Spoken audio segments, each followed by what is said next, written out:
കേരളത്തിലെ മുഖ്യമന്ത്രി തീരുമാനിക്കാനുള്ള ഹൈക്കമാൻഡിന്റെ നിർണായക ചർച്ച ഡൽഹിയിൽ തുടരുന്നു. വി.ഡി. സതീശൻ, കെ.സി. വേണുഗോപാൽ, രമേശ് ചെന്നിത്തല എന്നീ നേതാക്കളുമായി കോൺഗ്രസ് അധ്യക്ഷൻ മല്ലികാർജ്ജുൻ ഖാർഗെ, രാഹുൽ ഗാന്ധി എന്നിവരാണ് ചർച്ച നടത്തുന്നത്. മൂന്ന് നേതാക്കളും നിലപാടിൽ ഉറച്ചു നിൽക്കുകയാണ്. ഡി ബിനോയ് ചേരുന്നുണ്ട്. ബിനോയ്, എന്തായാലും ചർച്ച പുരോഗമിക്കുകയാണ്. ഹൈക്കമാൻഡ് എം.എൽ.എമാരുടെ പിന്തുണ നോക്കുകയാണെങ്കിൽ കെ.സിക്കൊപ്പമായിരിക്കുമോ ഹൈക്കമാൻഡിന്റെ നിലപാട്? കേരള രാഷ്ട്രീയത്തിൽ ഇതുവരെ കാണാത്ത തരത്തിലുള്ള ഒരു ഉത്കണ്ഠയും ആകാംക്ഷയും നിറഞ്ഞതാണ് മുഖ്യമന്ത്രി ആര് എന്നുള്ള കാര്യത്തിലുള്ള ആ തീരുമാനം അറിയുന്നതിന് വേണ്ടിയുള്ള കാത്തിരിപ്പ്. 102 എം.എൽ.എമാരുടെ പിന്തുണ UDF-ന് ഉണ്ടെങ്കിൽ തന്നെയും അതിനും അപ്പുറത്തേക്ക് ഉത്കണ്ഠ വർദ്ധിക്കുന്നു എന്നുള്ളതാണ് ഏറ്റവും പ്രധാനപ്പെട്ട കാര്യം. കാരണം 3 പേരും ഒരുപോലെ തന്നെ യോഗ്യന്മാർ എന്നാണ് പറയപ്പെടുന്നത്. ഹൈക്കമാൻഡും അങ്ങനെ തന്നെയാണ് നിശ്ചയിച്ചിരിക്കുന്നത്. പക്ഷേ അതിനും അപ്പുറത്തേക്ക് എം.എൽ.എമാരുടെ പിന്തുണ കൂടുതലായും കെ.സി. വേണുഗോപാലിന് ആയതുകൊണ്ട് തന്നെ ആദ്യഘട്ടത്തിൽ കെ.സി. വേണുഗോപാലിനായിരിക്കും ഹൈക്കമാൻഡിൻ്റെ പിന്തുണ എന്നുള്ള വാർത്തകൾ പുറത്തു വരുന്നുണ്ട്. പക്ഷേ അതിനും അപ്പുറത്തേക്ക് വി.ഡി. സതീശൻ കഴിഞ്ഞ 5 വർഷത്തിനിടയിൽ കേരളത്തിൽ പ്രതിപക്ഷ നേതാവ് നിലയ്ക്ക് നടത്തിയ പ്രവർത്തനങ്ങൾ, അതിനെല്ലാം ഉപരിയായി ഘടകകക്ഷികളുടെ പിന്തുണ, ഇതെല്ലാം കണക്കാക്കുമ്പോൾ വി.ഡി. സതീശന് കാര്യങ്ങൾ അനുകൂലമാകും. രമേശ് ചെന്നിത്തലയെ സംബന്ധിച്ചിടത്തോളം അദ്ദേഹത്തിൻ്റെ ഒരു അനുഭവ സമ്പത്താണ്. 26 വയസ്സുള്ള സമയത്ത് സംസ്ഥാനത്തെ മന്ത്രിയായി എത്തുകയും വളരെ നേരത്തെ തന്നെ MLA ആവുകയും ഒക്കെ ചെയ്ത ഒരു പരിചയം അദ്ദേഹത്തിനുണ്ട്. MP ആയും MLA ആയും പ്രവർത്തിച്ച പരിചയമുണ്ട്. കഴിഞ്ഞ ഉമ്മൻചാണ്ടി സർക്കാരിൻ്റെ സമയത്ത് അദ്ദേഹം ആഭ്യന്തരമന്ത്രിയായും ഒക്കെ പ്രവർത്തിച്ചിട്ടുണ്ട്. അപ്പോൾ പരിചയസമ്പത്തും അങ്ങനെ 3 പേരെയും 3 തരത്തിൽ ഉള്ള ഓരോരുത്തരുടെയും മെറിറ്റുകൾ മുകളിൽ കാണിച്ചുകൊണ്ടുള്ള ഒരു വലിയ തരത്തിലുള്ള ഒരു പോരാട്ടം എന്ന് വേണമെങ്കിൽ ഇതിനെ പറയാൻ കഴിയും. 4 മണിയോടുകൂടി തന്നെ മല്ലികാർജ്ജുൻ ഖാർഗെയുടെ വീട്ടിലേക്ക് 3 നേതാക്കന്മാരും, അതായത് രമേശ് ചെന്നിത്തലയും വി.ഡി. സതീശനും ഒപ്പം കെ.സി. വേണുഗോപാലും എത്തിയിരുന്നു. ഇപ്പോഴും ചർച്ച തുടരുകയാണ്. കഴിഞ്ഞ ദിവസം കേരളത്തിലെത്തിയ നിരീക്ഷകരും ഈ ചർച്ചയിൽ പങ്കെടുക്കുന്നുണ്ട് എന്നുള്ള വിവരങ്ങളാണ് നമുക്ക് ലഭിക്കുന്നത്. മുകുൾ വാസനിക്കും അജയ് മക്കാനും. ഇത് കൂടാതെ കേരളത്തിൻ്റെ ചുമതലയുള്ള ദീപാദാസ് മുൻഷിയും ഈ ചർച്ചയിൽ പങ്കെടുക്കുന്നുണ്ട്. ആദ്യഘട്ടത്തിൽ ഓരോ നേതാക്കന്മാരെയും ഒരുമിച്ച് കാണാതെ ഓരോ നേതാക്കന്മാരും വെവ്വേറെ കണ്ടുകൊണ്ടുള്ള ഒരു ചർച്ചയാണ്. ഒരുപക്ഷെ 6:30 തന്നെ ഒരു അന്തിമ തീരുമാനത്തിലേക്ക് എത്തിച്ചേരും എന്നുള്ള പ്രതീക്ഷയൊക്കെ പങ്കുവെക്കുന്നുണ്ട്. കാരണം 6:30 മണിക്ക് ശേഷം നേതാക്കന്മാർക്ക് മറ്റു ചില പരിപാടികളിൽ പങ്കെടുക്കാൻ പുറത്തേക്ക് പോകേണ്ട ഒരു സാഹചര്യമുണ്ട് മല്ലികാർജ്ജുൻ ഖാർഗെ ഉൾപ്പെടെയുള്ളവർക്ക്. അതുകൊണ്ട് തന്നെ ഒരുപക്ഷെ ഒരു സമവായത്തിലേക്ക് കാര്യങ്ങൾ എത്തിച്ചേരും എന്നുള്ള പ്രതീക്ഷയാണ് ഇപ്പോൾ എല്ലാവരും പങ്കുവയ്ക്കുന്നത്. എന്നാൽ കെ.സി. വേണുഗോപാലിനെ സംബന്ധിച്ചിടത്തോളം അദ്ദേഹത്തിന് 60-ലധികം MLA-മാരുടെ പിന്തുണയുണ്ട് എന്നുള്ള ഒരു കാര്യമാണ് ഇപ്പോൾ മുന്നോട്ട് വെച്ച് പറയുന്നത്. പക്ഷേ ഇത് എല്ലാവരും MLA-മാരുടെ പിന്തുണ അവകാശപ്പെടുന്നുണ്ടെങ്കിൽ തന്നെയും കൃത്യമായൊരു കണക്ക് ഇതുവരെയായും പുറത്തു വന്നിട്ടില്ല. പക്ഷേ ഈ അവകാശവാദങ്ങൾ 3 പേരും ഒരുപോലെ തന്നെ ഉന്നയിക്കുന്നുണ്ടെങ്കിൽ തന്നെ സീനിയറായ രമേശ് ചെന്നിത്തല വളരെ ഗൗരവത്തോടു കൂടി തന്നെയാണ് കാര്യങ്ങളെ നോക്കിക്കാണുന്നത്. അദ്ദേഹം വലിയ തരത്തിൽ അവകാശവാദങ്ങൾ ഉന്നയിക്കാനോ അല്ലെങ്കിൽ അദ്ദേഹത്തിന് വേണ്ടി തെരുവിലിറങ്ങി വലിയ തരത്തിൽ പ്രകടനങ്ങൾ നടത്തുവാനോ ആരും തന്നെ ഉണ്ടായിരുന്നില്ല. പക്ഷേ അദ്ദേഹത്തിന് അനുകൂലമായി കാര്യങ്ങൾ നീങ്ങുമെന്നുള്ള പ്രതീക്ഷ അദ്ദേഹത്തിൻ്റെ ക്യാമ്പ് പങ്കുവെക്കുന്നുണ്ട്, അല്ലെങ്കിൽ അദ്ദേഹത്തിൻ്റെ അണികൾ പങ്കുവെക്കുന്നുണ്ട്. വി.ഡി. സതീശനെ സംബന്ധിച്ചിടത്തോളം അദ്ദേഹത്തിൻ്റെ 5 വർഷത്തെ പ്രവർത്തനവും അതിനെല്ലാം ഉപരിയായി ഘടകകക്ഷികളിൽ നിന്ന് കിട്ടുന്ന പിന്തുണയുമെല്ലാം കണക്കിലെടുത്തുകൊണ്ട് വി.ഡി. സതീശൻ മുഖ്യമന്ത്രി പദത്തിൽ എത്തും എന്നുള്ളതാണ് അദ്ദേഹത്തെ അനുകൂലിക്കുന്ന ആളുകൾ പറയുന്നത്. അതേസമയം കെ.സി. വേണുഗോപാലിനാകട്ടെ അദ്ദേഹത്തിൻ്റെ ഏറ്റവും വലിയ പ്രതീക്ഷയായി പറയപ്പെടുന്നത് ഈ MLA-മാരുടെ പിന്തുണയാണ്. ഈ 3 കാര്യങ്ങളും പരിഗണിക്കുന്നതിനൊപ്പം തന്നെ പാർലമെൻ്ററി പാർട്ടി ലീഡർ എന്ന് പറയുമ്പോഴേക്കും സാധാരണഗതിയിൽ ലഭിക്കുന്ന MLA-മാരുടെ പിന്തുണ എന്നാണ് അതിൻ്റെ അർത്ഥം.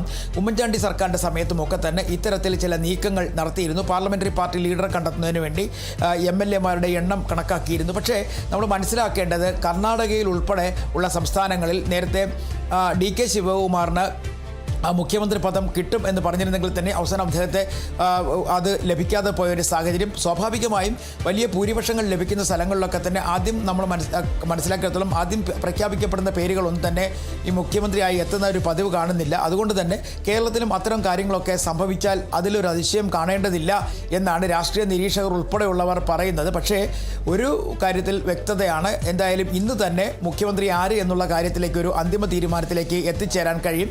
മല്ലികാർജ്ജുൻ ഖാർഗെയുമായി നടത്തുന്ന ചർച്ചകളിൽ ആരാകും മുഖ്യമന്ത്രി എന്ന കാര്യത്തിൽ ഒരു തീരുമാനത്തിൽ എത്തിയില്ല എന്നുണ്ടെങ്കിൽ ഒരു പക്ഷേ രാഹുൽ ഗാന്ധിയും സോണിയാഗാന്ധിയും ഒക്കെ ഇടപെടാനുള്ള സാധ്യത തള്ളിക്കളയാനാകില്ല. കാരണം കേരളത്തെ സംബന്ധിച്ചിടത്തോളം UDF-ന് കിട്ടാവുന്ന, കോൺഗ്രസിന് കിട്ടാവുന്ന പരമാവധി MLA-മാരെയാണ് ഇപ്പോൾ ലഭിച്ചിരിക്കുന്നത്. അത് ആളുകൾക്കിടയിൽ ഇത്തരത്തിലുള്ള ഈ ചർച്ചകൾ അല്ലെങ്കിൽ മുഖ്യമന്ത്രി പദത്തിനോടുള്ള ചർച്ചകൾ നീണ്ടുപോകുന്നതും അത് തെരുവിലേക്ക് ഇറങ്ങിയതുമൊക്കെ വലിയ തരത്തിൽ കോൺഗ്രസിന് തന്നെ അപമതിപ്പുണ്ടാക്കിയിട്ടുണ്ട് എന്നാണ് UDF-ലെ ഘടകകക്ഷികൾ പറയുന്നത്. പ്രത്യേകിച്ചും ലീഗ് ഉൾപ്പെടെയുള്ള കക്ഷികൾ വി.ഡി. സതീശന് അനുകൂലമായ നിലപാട് സ്വീകരിച്ചിട്ടുണ്ടെങ്കിൽ തന്നെയും ഇത്തരത്തിൽ ഈ ചർച്ചകൾ നീണ്ടുപോകുന്നതും പരസ്പരം നേതാക്കന്മാരുടെ അണികൾ തമ്മിൽ വിഴുപ്പലക്കുന്നതും ഫ്ലക്സ് ബോർഡുകളിൽ കരിയോയിൽ ഒഴിക്കുന്നതും ഒക്കെ തന്നെ വലിയ തരത്തിലുള്ള ഒരു ചർച്ചയായും അവമതിപ്പായും കാണുന്നു. കാരണം തിരഞ്ഞെടുക്കപ്പെട്ട അല്ലെങ്കിൽ തിരഞ്ഞെടുപ്പിൽ പങ്കാളികളായ ജനങ്ങളോട് കാണിക്കുന്ന ഒരു വലിയ തരത്തിലുള്ള ജനഹിതത്തെ മാനിക്കാത്ത ഒരു തരത്തിലുള്ള നിലപാടാണ് എന്നാണ് പറയപ്പെടുന്നത്. അതുകൊണ്ട് തന്നെ ലീഗിന് വലിയ തരത്തിൽ അതൃപ്തിയുണ്ട് ഈ മുഖ്യമന്ത്രിയുടെ പേരിൽ നടക്കുന്ന ചർച്ചകളും ഒപ്പം തെരുവിൽ നടക്കുന്ന പ്രകടനങ്ങളും ഒക്കെ തന്നെ. എന്നാൽ നമ്മൾ മനസ്സിലാക്കേണ്ട ഒരു പ്രധാനപ്പെട്ട കാര്യം, ഈ കഴിഞ്ഞ 3 ദിവസമായി രമേശ് ചെന്നിത്തലയുടെ ക്യാമ്പ് അത്തരത്തിൽ വലിയ തരത്തിലുള്ള പ്രകടനം നടത്താനോ അല്ലെങ്കിൽ ഇതുമായി ബന്ധപ്പെട്ട പ്രകടനങ്ങൾ പങ്കെടുക്കാനോ ഒന്നും തന്നെ ഇല്ലായിരുന്നു. അദ്ദേഹം ഇടയ്ക്കൊരു പ്രാവശ്യം ഡൽഹിയിലേക്ക് പോയി നേതാക്കന്മാരെ കണ്ടു, മടങ്ങി വന്നു. എന്നതിനപ്പുറത്തേക്ക് ഫ്ലക്സ് വെച്ചുള്ള ഒരു പ്രചരണം നടത്താനോ അല്ലെങ്കിൽ അതുമായി ബന്ധപ്പെട്ട വലിയ തരത്തിലുള്ള അവകാശവാദങ്ങൾ ഉന്നയിക്കാനോ രമേശ് ചെന്നിത്തല തയ്യാറായിട്ടില്ല. പക്ഷേ സീനിയർ നേതാവെന്ന നിലയ്ക്ക് അദ്ദേഹത്തിൻ്റെ പേര് ഒരു പക്ഷേ AICC നേതൃത്വം പരിഗണിച്ചാൽ തന്നെയും അത്ഭുതപ്പെടേണ്ട കാര്യമില്ല. കാരണം ഈ KC വേണുഗോപാലിനെ സംബന്ധിച്ചോളം അദ്ദേഹം ഒരു പക്ഷേ മുഖ്യമന്ത്രിയായി തിരഞ്ഞെടുക്കപ്പെട്ട് കഴിഞ്ഞാൽ 2 തെരഞ്ഞെടുപ്പുകൾ സംസ്ഥാനത്ത് നടത്തേണ്ടി വരും. കാരണം ഒന്ന് പാർലമെൻറ്റ് തിരഞ്ഞെടുപ്പാണ്. അതുകൂടാതെ തന്നെ മുഖ്യമന്ത്രിയായി KC വേണുഗോപാലിനെ തീരുമാനിച്ചു കഴിഞ്ഞാൽ അദ്ദേഹം കേരളത്തിൽ അദ്ദേഹത്തിൻ്റെ നിയമസഭയിൽ അദ്ദേഹത്തിൻ്റെ പ്രാതിനിധ്യം തെളിയിക്കണം, അല്ലെങ്കിൽ നിയമസഭയിൽ MLA മാറണം. അതിനും ഒരു തെരഞ്ഞെടുപ്പിലേക്ക് വരും. പക്ഷേ ഈ 2 തിരഞ്ഞെടുപ്പുകളും എത്ര കണ്ട് കോൺഗ്രസിന് അനുകൂലമാകും എന്നുള്ള കാര്യം ത്തെക്കുറിച്ച് സംശയങ്ങൾ ഇല്ലാത്ത തരത്തിലുള്ള കാര്യങ്ങൾ നീക്കണം.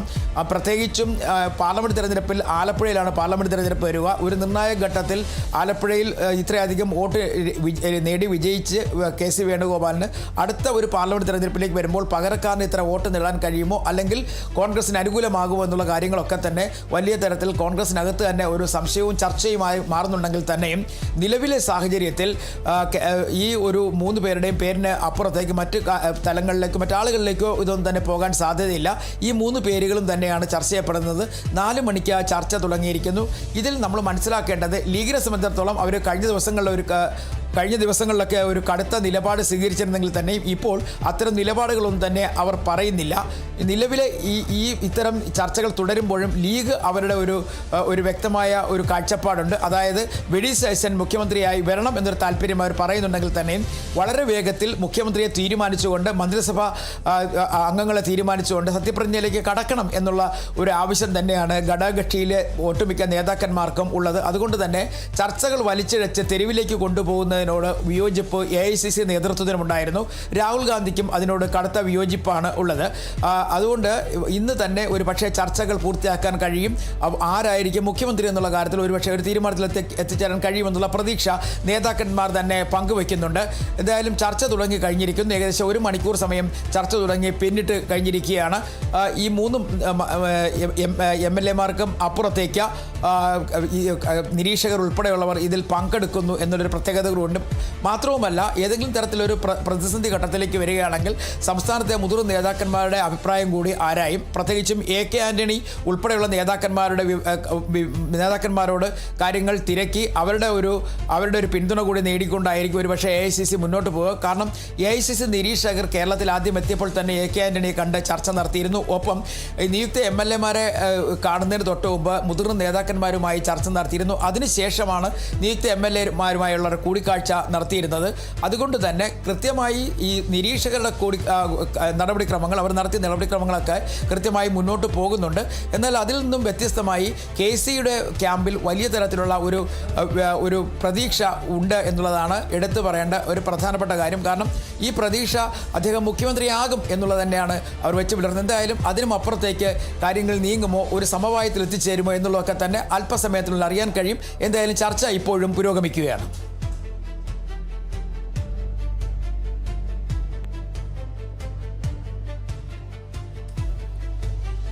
എന്നാലും കേരളത്തിലെ മുഖ്യമന്ത്രിയെ തീരുമാനിക്കുന്നതിനുള്ള ഹൈക്കമാൻഡിന്റെ നിർണായക ചർച്ച ഡൽഹിയിൽ തുടരുകയാണ്.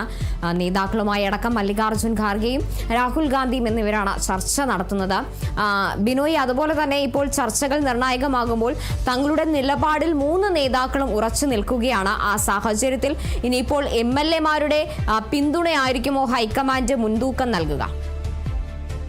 തീർച്ചയായും സാധാരണഗതിയിൽ ഒരു പാർലമെൻ്ററി പാർട്ടി ലീഡറെ തിരഞ്ഞെടുക്കുക എന്നുള്ളത് ആ തിരഞ്ഞെടുക്കപ്പെട്ട MLA-മാരുടെ പിന്തുണ ഏറ്റവും കൂടുതൽ ആർക്കാണോ ലഭിക്കുന്നത് ആ ആളിനെ പാർലമെൻ്ററി പാർട്ടി ലീഡറായി തീരുമാനിക്കുക എന്നുള്ളൊരു നയമാണ് സാധാരണഗതിയിൽ കോൺഗ്രസ്സിലുള്ളത്. അത് തന്നെയാണ് കഴിഞ്ഞ 2011 ഉമ്മൻചാണ്ടിൻ്റെ സമയത്തും ഉണ്ടായിരുന്നത്. അത്തരത്തിൽ അങ്ങനെയാണെന്നുണ്ടെങ്കിൽ ഇപ്പോൾ അവകാശവാദം കൂടുതൽ ഉന്നയിക്കപ്പെടുന്നത് KC വേണുഗോപാലാണ്. അദ്ദേഹം സംസ്ഥാനത്ത് ഇല്ലായിരുന്നെങ്കിൽ തന്നെയും അദ്ദേഹത്തിന് ഒപ്പം പിന്തുണ അറിയിക്കുന്ന ആളുകളുടെ എണ്ണം, MLA-മാരുടെ എണ്ണം കൂടുതലാണ് എന്നുള്ളതാണ് ഇപ്പോൾ മനസ്സിലാവുന്നത്. അങ്ങനെയാണെന്നുണ്ടെങ്കിൽ KC വേണുഗോപാലിന് പാർലമെൻ്ററി പാർട്ടിയുടെ മുൻതൂക്കം അദ്ദേഹത്തിന് ലഭിക്കുകയാണെങ്കിൽ അതൊരു ഒരു കാര്യമായി പരിഗണിക്കാം. പക്ഷേ അതിനും അപ്പുറത്തേക്ക് 2-3 കാര്യങ്ങൾ കൂടി ഇപ്പോൾ ഹൈക്കമാൻഡ് പരിഗണിക്കുന്നുണ്ട്. ഇങ്ങനെ ഒരാൾ വരുന്നതിനപ്പുറത്തേക്ക് ജനപിന്തുണ കൂടി നോക്കുന്നുണ്ട്, ഒപ്പം ഘടകകക്ഷികളുടെ പിന്തുണ. അപ്പോൾ ജനപിന്തുണയും ഘടകകക്ഷികളുടെ പിന്തുണയും KC വേണുഗോപാലിനേക്കാൾ കൂടുതൽ VD സതീശനാണ്. അദ്ദേഹം നേരത്തെ പ്രതിപക്ഷ നേതാവായിട്ട് 5 വർഷം പ്രവർത്തിച്ചിരുന്ന സമയമുണ്ടായിരുന്നു. ആ 5 വർഷം കൊണ്ട് തന്നെ വലിയ തരത്തിൽ അദ്ദേഹത്തിൻ്റെ പ്രവർത്തന മികവ് തെളിയിക്കാൻ കഴിഞ്ഞിരുന്നു. അതിലെടുത്തു പറയപ്പെടുന്നത് നടന്ന ഉപതെരഞ്ഞെടുപ്പുകളിൽ തന്നെ UDF-ന് വലിയ തരത്തിലെ വിജയം കൈവരിക്കാൻ കഴിഞ്ഞു എന്നുള്ളതാണ് ഒരു പ്രധാനപ്പെട്ട കാര്യമായി എടുത്തു പറയുന്നത്. അതിനെല്ലാം ഉപരിയായി ഈ 5 വർഷത്തിനിടയ്ക്ക് UDF-നകത്ത് പൊട്ടിത്തെറികളില്ലാതെ, പ്രശ്നങ്ങളില്ലാതെ, പ്രതിബന്ധങ്ങളില്ലാതെ മുന്നോട്ട് കൊണ്ടുപോകാൻ VD സതീശന് കഴിഞ്ഞു എന്നുള്ളതാണ്. ഘടകകക്ഷികളെ ഒരുമിച്ച് കോർത്ത് മുന്നോട്ട് കൊണ്ടുപോവുക എന്നുള്ളത് ഒരു പ്രതിപക്ഷ നേതാവിൻ്റെ ഏറ്റവും നിർണായകമായ ഒരു കഴിവാണ്. അത്തരത്തിൽ വലിയ മികവാർന്ന ഒരു പ്രവർത്തനം പ്രതിപക്ഷ നേതാവ് എന്ന നിലയ്ക്ക് VD സതീശൻ കാഴ്ചവെച്ചു എന്നുള്ളതാണ് അദ്ദേഹത്തിന് കിട്ടുന്ന ഒരു മെറിറ്റ്. അതിനും അപ്പുറത്തേക്ക് മറ്റൊരു പ്രധാനപ്പെട്ട കാര്യം, കഴിഞ്ഞ ദിവസങ്ങളിലൊക്കെ VD സതീശന് അനുകൂലമായി തെരുവുകളിൽ നടത്തിയ പ്രകടനങ്ങളായിരുന്നു. ആ പ്രകടനങ്ങൾ കേരളത്തിൽ എല്ലായിടങ്ങളിലും ഉണ്ടായിരുന്നു. അതിനുപരിയെല്ലാം തന്നെ ഫ്ലെക്സുകൾ ഉയർത്തി കാണിച്ചുകൊണ്ട് VD സതീശന് അനുകൂലമായി നീങ്ങിയ ഒരു കാഴ്ചയും കണ്ടതാണ്. ഇതൊക്കെ പറയുമ്പോൾ തന്നെയും പാർലമെൻ്ററി പാർട്ടി ലീഡർ എന്ന നിലയ്ക്ക് ഉയരണം എങ്കിൽ MLA-മാരുടെ പിന്തുണ വേണം. പക്ഷേ ഇവിടെ 3 ഘടകകക്ഷികൾ, അതിൽ ലീഗ് തുറന്നു പറഞ്ഞു നിരീക്ഷകർക്ക് മുന്നിൽ VD സതീശൻ മുഖ്യമന്ത്രി പദവിയിലേക്ക് എത്തണം എന്നുള്ള ഒരു അഭിപ്രായം അവർ മുന്നോട്ട് വെക്കുകയും ചെയ്തിരുന്നു. അതാണ് VD സതീശൻ അനുകൂലമായി നിൽക്കുന്ന ഒരു ഘടകം. ഇനി മറ്റൊരു പ്രധാനപ്പെട്ട കാര്യം, രമേശ് ചെന്നിത്തലയിലേക്ക് വരുമ്പോൾ അദ്ദേഹത്തിൻ്റെ ക്യാമ്പിൽ സജീവ ചർച്ചയായി മുഖ്യമന്ത്രിയാകുമെന്ന് പറയുന്നുണ്ടെങ്കിൽ തന്നെയും അദ്ദേഹത്തിന് MLA-മാരുടെ എണ്ണത്തിലോ അല്ലെങ്കിൽ മറ്റ് പിന്തുണയോ ഒന്നും ഇല്ല എങ്കിൽ പോലും അദ്ദേഹത്തിൻ്റെ കൈമുതൽ എന്ന് പറയപ്പെടുന്നത് കഴിഞ്ഞ കുറേ നാളുകളായി രാഷ്ട്രീയ രംഗത്തുള്ള പ്രവർത്തന പരിചയം, അതിനും അപ്പുറത്തേക്ക് ചെറിയ പ്രായത്തിൽ 26 വയസ്സുള്ളപ്പോൾ സംസ്ഥാനത്തെ മന്ത്രിയായി എത്തപ്പെടുന്നു. K കരുണാകരനോടൊപ്പം പ്രവർത്തിച്ചുള്ള പരിചയം, പാർലമെൻറ്റിൽ പ്രവർത്തിച്ചുള്ള പരിചയം, ഉമ്മൻചാണ്ടി മന്ത്രിസഭയിൽ ആഭ്യന്തര വകുപ്പ് മന്ത്രിയായി അദ്ദേഹം ഉണ്ടായിരുന്നു. ഈ കാര്യങ്ങളൊക്കെ തന്നെ പരിഗണിക്കപ്പെടുമ്പോൾ അദ്ദേഹത്തിൻ്റെ പരിചയത്തിൻ്റെ അല്ലെങ്കിൽ അനുഭവ സമ്പത്ത് വളരെ വലുതാണ്. അതുകൊണ്ട് ഒരു സമവായം എന്ന നിലയ്ക്ക് ഒരു പക്ഷേ രമേശ് ചെന്നിത്തലയെ പരിഗണിച്ചെന്ന് വരാം. എങ്കിൽ തന്നെയും ഇത്തരം സമവായ ക്രമങ്ങളൊക്കെ പരിഗണിക്കണം എന്നുണ്ടെങ്കിൽ ഈ ആരൊക്കെയാണോ മുഖ്യമന്ത്രി പദത്തിലേക്ക് വരാൻ നിർദ്ദേശിക്കപ്പെടുന്നത് അതിന് തൊട്ട് പിന്നാലെ മറ്റ് ഒഴിവാക്കപ്പെടുന്ന 2 ആളുകളെയും സംസാരിച്ച് സമവായത്തിൽ എത്തിക്കണമെന്നുള്ളത് ഹൈക്കമാൻഡ് സംബന്ധിച്ചിടത്തോളം നിർണായകമായ ഒരു വസ്തുതയാണ്. അത് എങ്ങനെ പരിഗണിക്കപ്പെടാമെന്നുള്ളതൊക്കെ തന്നെ വലിയ തരത്തിൽ ചർച്ച ചെയ്യേണ്ട കാര്യമാണ്. അങ്ങനെയാണെന്നുണ്ടെങ്കിൽ രാഹുൽ ഗാന്ധി, സോണിയാഗാന്ധിയും ഒക്കെ ഇടപെട്ടുകൊണ്ട് പ്രശ്നങ്ങൾ പരിഹരിക്കുന്നതിന് വേണ്ടി ഒരു നീക്കം നടത്തും. അത്തരം നീക്കങ്ങളും പ്രതീക്ഷിക്കുന്നുണ്ട്. ഒരു പക്ഷേ ടേം വ്യവസ്ഥ വരാനുള്ള സാധ്യത നമുക്ക് തള്ളിക്കളയാനാകില്ല. 1-2 നേതാക്കന്മാർക്ക് 2 ടേമായിട്ട് മുഖ്യമന്ത്രി പദം പങ്കുവച്ച് നൽകുന്ന ടേം വ്യവസ്ഥയിലേക്ക് വരാം. കാരണം കർണാടകയിലും അത്തരത്തിൽ ഒരു ടേം വ്യവസ്ഥയൊക്കെ പറഞ്ഞിരുന്നു. ആ ടേം വ്യവസ്ഥ കേരളത്തിൽ നടപ്പിലാക്കുന്നതിനെക്കുറിച്ച് ഒരു പക്ഷേ ആലോചിച്ചെന്ന് വരാം. പക്ഷേ ഈ ടേം വ്യവസ്ഥ വയ്ക്കുകയാണെങ്കിൽ തന്നെയും അത് ഈ നേതാക്കന്മാർ അംഗീകരിക്കുമോ എന്നുള്ളതാണ് മറ്റൊരു പ്രധാനപ്പെട്ട കാര്യം. കാരണം ടേം വ്യവസ്ഥ കർണാടകയിൽ പറഞ്ഞിരുന്നെങ്കിൽ തന്നെയും ഇപ്പോഴത് നടപ്പിലാക്കിയിട്ടില്ല. അതുകൊണ്ട് തന്നെ സിദ്ധരാമയ്യയും DK ശിവകുമാറും തമ്മിലുള്ള പ്രശ്നങ്ങൾ ഇപ്പോഴും നിലനിന്ന് പോകുന്നുണ്ട്. അതുകൊണ്ട് തന്നെ ടേം വ്യവസ്ഥ ഇവർ അംഗീകരിക്കുമോ? അങ്ങനെയാണെങ്കിൽ മറ്റൊരു തരത്തിലേക്ക് ഉപമുഖ്യമന്ത്രി സ്ഥാനം എന്നൊരു പദവിയിലേക്ക് ചിലപ്പോൾ ചർച്ചകൾ കടന്നു വരാനുള്ള സാധ്യതയുണ്ട്. അങ്ങനെ പലതരത്തിലുള്ള ചർച്ചകൾ ഇതിനകത്ത് കടന്നു വരാം. ആ ചർച്ചകളിലൂടെയൊക്കെ ഒരു സമവായത്തിലൂടെ കൊണ്ടുപോകാൻ കഴിയുമെന്നുള്ള പ്രതീക്ഷയാണ്. പക്ഷേ മുഖ്യമന്ത്രിക്ക് അപ്പുറം മറ്റൊന്നിനെക്കുറിച്ചും താൻ ആലോചിക്കുന്നില്ല എന്ന നിലപാടിൽ ഉറച്ചു നിൽക്കുകയാണ് VD സതീശൻ. അങ്ങനെയാണെങ്കിൽ VD സതീശൻ്റെ നിലപാട് നിർണായകമാകും. ഒരു പക്ഷേ അദ്ദേഹം മന്ത്രിസഭയിൽ ചേരാതെയും അല്ലെങ്കിൽ വിട്ടുനിന്നുകൊണ്ടുമൊക്കെ പുറത്തേക്ക് മാറി നിൽക്കാനുള്ള സാധ്യത തള്ളിക്കളയാനാകില്ല. കടുത്ത നിലപാടിലേക്ക് VD സതീശൻ പോകും എന്നുള്ളതാണ് അദ്ദേഹത്തെ പിന്തുണയ്ക്കുന്ന ആളുകൾ പറയുന്നത്. അതുകൊണ്ട് തന്നെ ഈ ചർച്ചകൾ നിർണായകമാണ്. പലതരത്തിലുള്ള സമവായ ചർച്ചകളിലേക്ക് കാര്യങ്ങൾ പോകേണ്ടി വരും. അതുകൊണ്ടാണ് പല വിവരങ്ങളും പുറത്തു വരാതെ തന്നെ വളരെ കൃത്യമായി സൂക്ഷിച്ച് മുന്നോട്ട് പോകുന്നത്. മല്ലികാർജ്ജുൻ ഖാർഗെ സംബന്ധിച്ചിടത്തോളം അദ്ദേഹത്തിന് ആരോടും ഒരു താല്പര്യം പ്രത്യേകിച്ച് പറഞ്ഞിട്ടില്ല. അല്ലെങ്കിൽ തന്നെയും കോൺഗ്രസ് ഒരു മുഖ്യമന്ത്രി സ്ഥാനാർത്ഥിയെ ഉയർത്തി കാണിച്ചുകൊണ്ടല്ല കേരളത്തിൽ തെരഞ്ഞെടുപ്പിനെ നേരിട്ടത്. അതിനെല്ലാം ഉപരിയായി KC വേണുഗോപാലായിരുന്നു സ്ഥാനാർത്ഥി നിർണയ സമയത്ത് നിർണായക പങ്ക് വഹിച്ചെന്ന ഒരു കാര്യം കൂടി പുറത്തേക്ക് വരുന്നുണ്ട്. അതായത് പല സ്ഥാനാർത്ഥികളുടെ കാര്യത്തിലും പ്രതിസന്ധികൾ ഉണ്ടായിരുന്നപ്പോഴൊക്കെ സാധാരണ കോൺഗ്രസിൽ റിബലുകൾ ഉയർന്നു വരുമെങ്കിലും ഇത്തവണ ആ റിബലുകളുടെ സാന്നിധ്യം ഒഴിവാക്കുന്ന തരത്തിലുള്ളൊരു പ്രവർത്തനം കെ സി വേണുഗോപാലിൻ്റെ ഭാഗത്തുനിന്നുണ്ടായിരുന്നു എന്നാണ് പറയപ്പെടുന്നത്. അങ്ങനെ ഇത്തരം കാര്യങ്ങളൊക്കെ ചർച്ച ചെയ്യപ്പെടാം. ഈ ചർച്ചകളെല്ലാം കൂടെ ചേർത്ത് വെച്ചുകൊണ്ടായിരിക്കാം ഒരു പക്ഷേ ആരാകണം മുഖ്യമന്ത്രി എന്ന കാര്യത്തിൽ ഹൈക്കമാൻഡ് ഒരു തീരുമാനത്തിലേക്ക് എത്തുക. വി ഡി സതീശന് അനുകൂലമല്ല പ്രതികൂലമാണ് കാര്യങ്ങളെങ്കിൽ കുറച്ചുകൂടി ബുദ്ധിമുട്ടാകും. കാരണം വി ഡി സതീശൻ്റെ നിലപാടുകൾ എന്താണെന്നുള്ളത് അപ്പോൾ തന്നെ വ്യക്തമാക്കുകയുള്ളൂ. ഒരു പക്ഷേ അദ്ദേഹത്തിൻ്റെ കടുത്ത നിലപാടുകളിലേക്ക് നീങ്ങാനുള്ള സാധ്യതയും തള്ളിക്കളയാനാകില്ല. പിന്നെ അതുപോലെ തന്നെ ഇപ്പോൾ ഹൈക്കമാൻഡ് കെ സിയുടെ ഒപ്പം നിൽക്കുന്നു, അല്ലെങ്കിൽ മുഖ്യമന്ത്രി കസേരയിലേക്ക് കെ സിനെ എത്തിക്കുകയാണെങ്കിൽ മറ്റൊരു ഉപതെരഞ്ഞെടുപ്പിലേക്ക് കാര്യങ്ങൾ നീങ്ങും. അങ്ങനെയാണെങ്കിൽ നമ്മൾ കണ്ടതാണ് കഴിഞ്ഞ ദിവസങ്ങളിലടക്കം വി ഡി സതീശന് വേണ്ടി അണികളടക്കം തെരുവിലേക്ക് ഇറങ്ങുന്ന സാഹചര്യം. ഞങ്ങളെ നയിച്ച നേതാവായിരിക്കണം മുഖ്യമന്ത്രി എന്ന മുദ്രാവാക്യം അടക്കം ഉയർത്തിയാണ് അവർ പ്രതിരോധം തീർത്തത്. ആ സാഹചര്യത്തിലാണെങ്കിൽ ഇപ്പോൾ മറ്റൊരു ഉപതെരഞ്ഞെടുപ്പിനെ എങ്ങനെയായിരിക്കും കോൺഗ്രസ് നേരിടുക? തീർച്ചയായും ഇതിപ്പോൾ കെ സി വേണുഗോപാലാണ് മുഖ്യമന്ത്രി സ്ഥാനത്തേക്ക് വരുന്നതെങ്കിൽ 2 ഉപതെരഞ്ഞെടുപ്പുകളിലേക്ക് കാര്യങ്ങൾ നീങ്ങും എന്നുള്ളത് ഉറപ്പാണ്. ആ ഉപതെരഞ്ഞെടുപ്പിൽ വിജയം നേടുക എന്നുള്ളത് അത്യാവശ്യ കാര്യമാണ്. കാരണം പാർലമെൻറ്റിനെ സംബന്ധിച്ചിടത്തോളം പ്രതിപക്ഷ കക്ഷികളുടെ അംഗബലം ഉറപ്പിച്ചു നിർത്തുക എന്നുള്ളതാണ് ഏറ്റവും അനിവാര്യമായ കാരണം. എൻ ഡി എക്ക് അല്ലെങ്കിൽ ബി ജെ പിക്കെതിരെ വലിയ തരത്തിലുള്ള ഒരു ശക്തിയായി മാറണം എന്നുണ്ടെങ്കിൽ ഈ പ്രാതിനിധ്യം കൂട്ടണം. പക്ഷേ നിലവിലെ സാഹചര്യത്തിൽ ഇവിടെ യു ഡി എഫിൻ്റെയും എൽ ഡി എഫിൻ്റെയും തമ്മിലുള്ള മത്സരം വരുമ്പോൾ കോൺഗ്രസും സി പി എമ്മുമായിട്ടായിരിക്കും മത്സരം. അങ്ങനെ വരുമ്പോഴേക്കും അവിടെ എത്തുമ്പോഴേക്കും ആ പ്രശ്നങ്ങളോ പ്രതിസന്ധികളോ ഉണ്ടാകില്ല. പക്ഷേ ഈ കേരളത്തിലേക്ക് ഇത് വരുമ്പോൾ ഇതൊരു അഭിമാന പോരാട്ടമായി മാറപ്പെടും. കാരണം ആലപ്പുഴയിൽ പിടിച്ചെടുത്ത സീറ്റാണ് എൽ ഡി എഫിൻ്റെ കയ്യിൽ നിന്നും. അതുകൊണ്ട് തന്നെ കെ സി വേണുഗോപാലിന് പകരം മത്സരിക്കുന്ന ആൾ അവിടെ വിജയം വരിച്ചില്ല എന്നുണ്ടെങ്കിൽ അത് യു ഡി എഫിന് വലിയ തിരിച്ചടിയായി മാറും. അതുപോലെ തന്നെയാണ് ഏതെങ്കിലും ഒരു നിയമസഭാ മണ്ഡലത്തിൽ മത്സരിച്ച് വിജയിച്ചാൽ മാത്രമേ കെ സി വേണുഗോപാലിൻ്റെ മുഖ്യമന്ത്രിയായി മാറാൻ കഴിയുകയുള്ളൂ, അല്ലെങ്കിൽ അദ്ദേഹത്തിൻ്റെ മുഖ്യമന്ത്രി കസേര ഉറപ്പിക്കാൻ കഴിയുകയുള്ളൂ. അങ്ങനെയാണെന്നുണ്ടെങ്കിൽ ആ നിയമസഭാ മണ്ഡലത്തിൽ മത്സരിക്കുമ്പോൾ നിർണായകമായ നീക്കങ്ങൾ എൽ ഡി എഫിൻ്റെ ഭാഗത്തുനിന്നുണ്ടാകും. ആ നീക്കങ്ങളെ തടയിടുന്നതിനോടൊപ്പം തന്നെ കോൺഗ്രസ് എല്ലാം ഒറ്റക്കെട്ടായി നിൽക്കണം, കോൺഗ്രസുകാരുടെ പ്രവർത്തനം ഒറ്റക്കെട്ടായി നടത്തണം. അങ്ങനെ വന്നില്ല എന്നുണ്ടെങ്കിൽ വലിയ തരത്തിലുള്ള പരാജയം കോൺഗ്രസിനുണ്ടാകും. അത് കെ സി വേണുഗോപാലിനെ ബാധിക്കുമെന്നുള്ള ഉറപ്പാണ്. അതുകൊണ്ട് ഈ 2 കാര്യങ്ങളും വളരെ ബുദ്ധിപരമായി നീങ്ങേണ്ട ഒരു കാര്യം കൂടി ഉണ്ട്. അതെല്ലാം നോക്കിക്കൊണ്ടായിരിക്കും ഒരു പക്ഷേ മുഖ്യമന്ത്രി തീരുമാനത്തിലേക്ക് ഹൈക്കമാൻഡ് എത്തുക. നിലവിൽ ഇപ്പോഴും ചർച്ച പുരോഗമിച്ചു വരികയാണ്. ഏകദേശം 6:30 തന്നെ എന്താണ് തീരുമാനം എന്നുള്ള കാര്യത്തിൽ എത്തിച്ചേരും എന്നുള്ള വിവരങ്ങളാണ് നമുക്കിപ്പോൾ ലഭിക്കുന്നത്.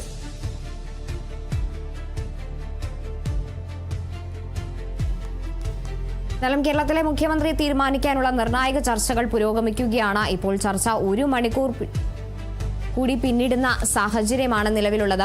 ബിനോയ്, അതുപോലെ തന്നെ കോൺഗ്രസിന്റെ തെരഞ്ഞെടുപ്പിന് മുമ്പ് സ്ഥാനാർത്ഥി നിർണയത്തിൽ കോൺഗ്രസ് വെച്ചൊരു നിലപാടുണ്ട്, എംപിമാർ മത്സരിക്കേണ്ട എന്നൊരു നിലപാട്. ആ നിലപാട് തിരുത്തി കെ സി വേണുഗോപാലിനെ വീണ്ടും മത്സര രംഗത്തേക്ക് മുഖ്യമന്ത്രി കസേരയിൽ പ്രതിഷ്ഠിക്കാനായി ഒരു മത്സരം കൂടി നടത്തുമ്പോൾ അത് MP ആണ് ഇപ്പോൾ കെ സി വേണുഗോപാൽ നിലവിൽ. അപ്പോൾ കോൺഗ്രസിന്റെ ആ നിലപാടിലല്ലേ മാറ്റം ഉണ്ടാകുന്നത്? തീർച്ചയായും കോൺഗ്രസിൻ്റെ നിലപാടിൽ ഒരു മാറ്റം എന്നുള്ളതാണ്. പക്ഷേ അത് ഹൈക്കമാൻഡും ഇടപെട്ടുകൊണ്ടുള്ള ഒരു നിലപാട് മാറ്റം എന്ന് വേണമെങ്കിൽ പറയാം. ആദ്യഘട്ടത്തിൽ പാർലമെൻറ്റ് അംഗങ്ങളായ ആളുകൾ കേരളത്തിലെ നിയമസഭയിലേക്ക് മത്സരിക്കേണ്ട എന്നൊരു തീരുമാനം AICC തന്നെ എടുത്തിരുന്നു. ആ AICC എന്ന് പറയുമ്പോൾ കേരളത്തിൻ്റെ കൂടി ചുമതലയുള്ള രാഷ്ട്രീയകാര്യ സമിതിയുടെ ചുമതലയുള്ള ജനറൽ സെക്രട്ടറിയാണ് കെ സി വേണുഗോപാൽ. അദ്ദേഹം കൂടി ഉൾപ്പെട്ട ഹൈക്കമാൻഡാണ് ഈ തീരുമാനമെടുത്തത്. ഇത്തരത്തിൽ MPമാർ കേരളത്തിൽ മത്സരിക്കേണ്ട എന്നുള്ള കാര്യം. അതുകൊണ്ട് തന്നെയാണ് ഈ സ്ഥാനാർത്ഥി നിർണയവുമായി ബന്ധപ്പെട്ട് വലിയ തരത്തിലുള്ള ചർച്ചകൾ ഡൽഹിയിൽ നടന്ന്, പ്രത്യേകിച്ചും കെ സുധാകരൻ്റെ കാര്യത്തിലും അടൂർ പ്രകാശിൻ്റെ കാര്യത്തിലും ഈ 2 പേരും മത്സരിക്കണം എന്നൊരു നിർദ്ദേശം മുന്നോട്ട് വെച്ചപ്പോഴേക്കും ഈ കെ സി വേണുഗോപാൽ തന്നെയാണ് അത്തരത്തിലൊരു മത്സരം വേണ്ട എന്ന നിലപാട് സ്വീകരിക്കുകയും MPമാർ മത്സരിക്കേണ്ട എന്ന് തീരുമാനിച്ചത്. എന്നാൽ അതിനെല്ലാം വിരുദ്ധമായ ഒരു നിലപാടിലേക്ക് ഇപ്പോൾ കെ സി വേണുഗോപാൽ എത്തുന്നു എന്നുള്ളതാണ്. കാരണം അദ്ദേഹം വളരെ നേരത്തെ തന്നെ കേരളത്തിലെ ഒരു നീക്കം രഹസ്യമായി നടത്തിയിരുന്നു എന്നുള്ളതാണ് നമുക്കിപ്പോൾ മനസ്സിലാക്കാൻ കഴിയുന്നത്. കാരണം ഈ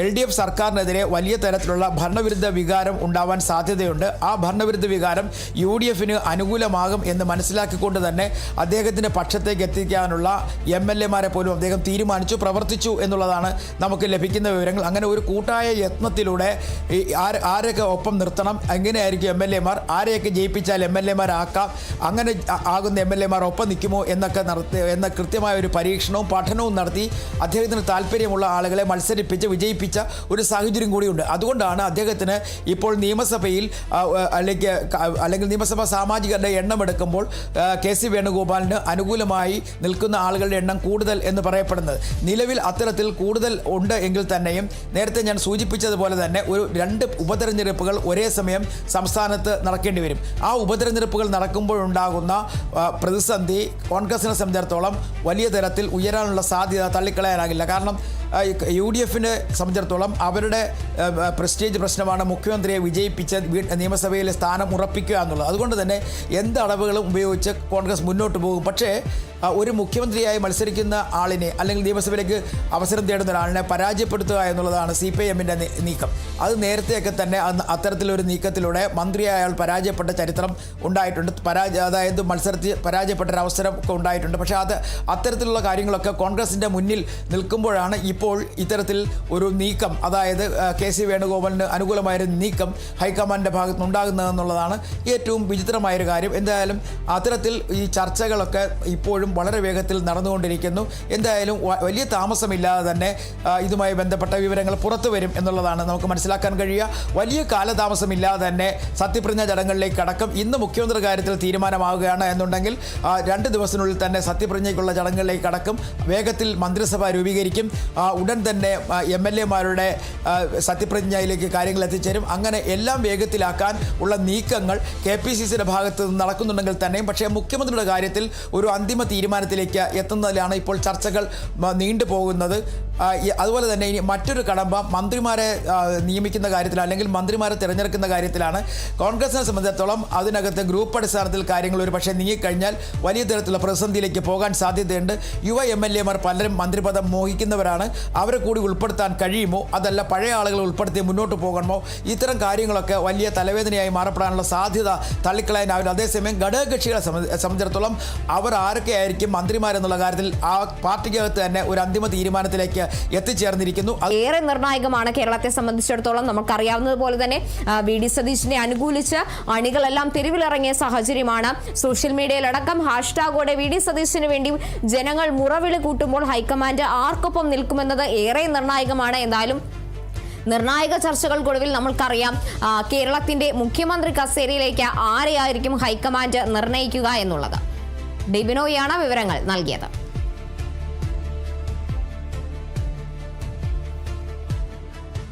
വിഗതാം ചെറിയ